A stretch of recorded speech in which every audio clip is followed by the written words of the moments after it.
I want to further manipulate this table that we've created by talking about how you can change the column widths or the row heights.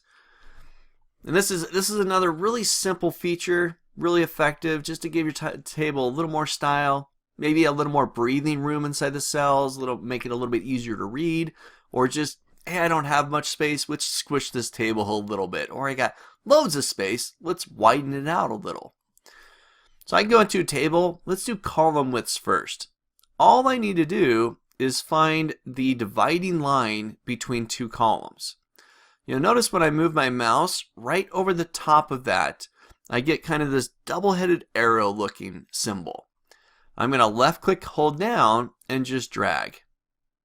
And that will allow me to change the widths of my columns. You can do the same thing over here. I want to shrink that one up. Maybe I just want to shrink the entire table.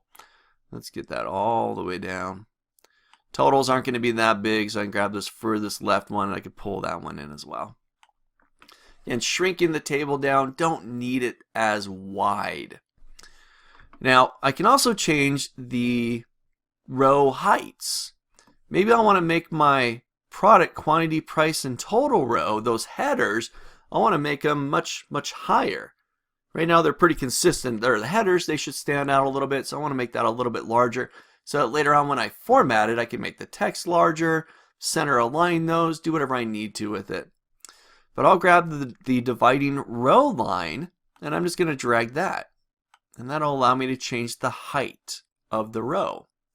So change the column widths by grabbing the dividing line between the columns, just left click and drag.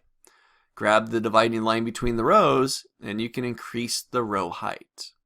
So once again, make sure you're getting practice with this. All these concepts of the tables, there's a lot going on in there and a lot of little moving pieces.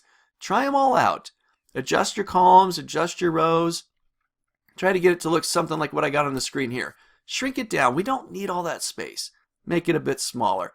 Decrease the width of those columns. Increase the height of the first row inside this table, because we're going to format that later on. We're going to make it look really good.